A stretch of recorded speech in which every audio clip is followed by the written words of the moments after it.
आपत्ति जताता रहा है हमेशा और बहुत नाराज रहा है। अब अगर वही सायोनी घोष बीजेपी के लिए कैंपेनिंग करते हुए कल को दिखाई देंगी, सर ये सवाल तो जनता पूछेगी।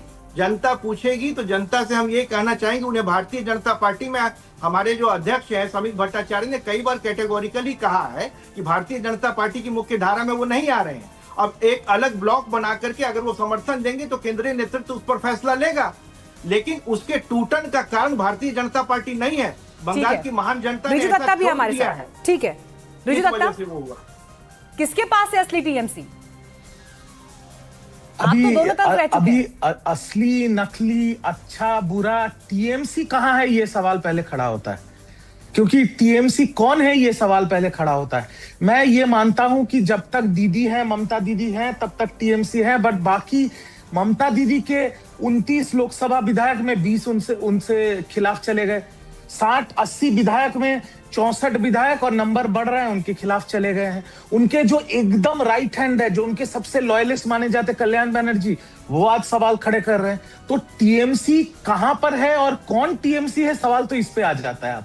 और आप विचारधारा की बात कर रहे हैं। देश की राजनीति में यहाँ पर वरिष्ठ पत्रकार हैं हमारे, देश की राजनीति में अभी विचारधारा कुछ नहीं है। अभी विचारधारा सिर्फ एक ही है इस देश की राजनीति में कि कोई भी लंबे अरसे तक राजनीति में किसी का दोस्त भी नहीं है, किसी का दुश्मन भी नहीं है। काम के टाइम पे हर कोई दोस्त है, काम मिट जाए तो हर कोई दुश्मन है। यही देश की राजनीति की विचारधारा है। ये सही बात है, सच बात है और इसको मान के आगे बढ़ना चाहिए। और रहा बात तृणमूल कांग्रेस का, और कांग्रेस का आप बात कर रहे थे, देखिए मर्जर तो हो नहीं सकता बिकॉज द पार्टी चेयरपर्सन, चुनाव आयोग के 29A के रूल के अनुसार एक चेयरपर्सन सिद्धांत नहीं ले सकती पार्टी मर्जर का, और उनके साथ बाकी लोग तो है नहीं, तो मर्जर तो नहीं हो सकता। शायद एक गठबंधन हो सकता है, इससे ज्यादा कुछ नहीं।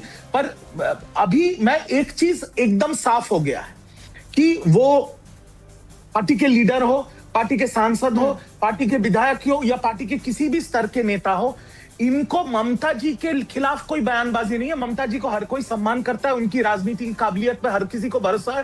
पर अभिषेक बनर्जी और उनका जो ये हिटलरी शासन है, इसको कोई नहीं मानने वाले। ये बॉस कल्चर कोई नहीं मानेगा। आप उन्हें हिटलर कह रहे हैं, और जो टीएमसी के बागी हैं उनको कीर्ति आजाद, कल्याण बनर्जी से पहले जब प्रेस कॉन्फ्रेंस करने आए थे उनको गद्दार कहा था कि वो गद्दार हैं। जो लोग मौका देखकर पार्टी छोड़ के भाग रहे हैं इस वक्त चुनाव में हार के बाद, वो सब अवसरवादी हैं, गद्दार हैं। नहीं, देखिए बात यह है ना कि किसी को, शुभेंदु अधिकारी जी जो हमारे मुख्यमंत्री है वो भी तो गद्दार थे, उनको भी तो गद्दार बोला गया था। उन्होंने पार्टी छोड़ी क्यों थी? उन्होंने तो मेरे से ज्यादा तृणमूल कांग्रेस किया है। आज बंगाल के कैबिनेट मिनिस्टर तापस राय, वो क्यों तृणमूल छोड़े? बंगाल के कैबिनेट मिनिस्टर निशित प्रामाणिक, उनको कौन पार्टी से भगाया?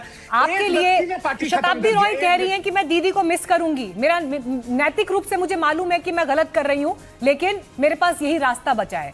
आपने स्टेटमेंट्स सुने जो लोग पार्टी छोड़कर जा रहे हैं, उनके स्टेटमेंट्स क्या हैं? इतनी घुटन हो गई थी टीएमसी के भीतर इन लोगों के लिए, इतनी सफोकेशन, इतनी परेशानी हो गई थी। नहीं देखिए परेशानी अगर भारतीय जनता पार्टी जिस दिन चुनाव हारेगी ना, तब भारतीय जनता पार्टी को पता चलेगा कि कौन कहां पर कितने पावर में खड़ा है।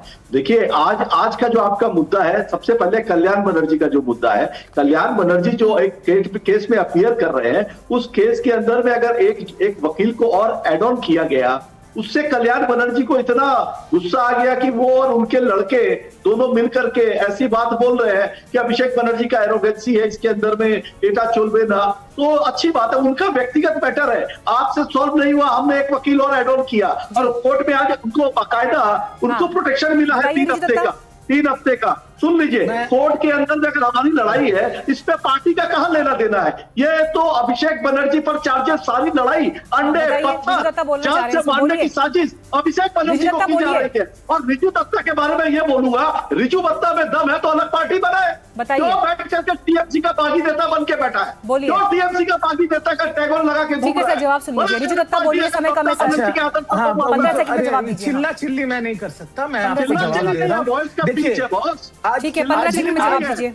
सच की आवाज है। अरे ऐसे चिल्ला मैं चिल्ली नहीं कर सकता। उनका फेडर डाउन कीजिए, मैं मुझे बोलने दीजिए। किसके मोबाइल के कांटेक्ट में है मुझे सब पता है रिजू। चलिए, मेरे पास समय की कमी है।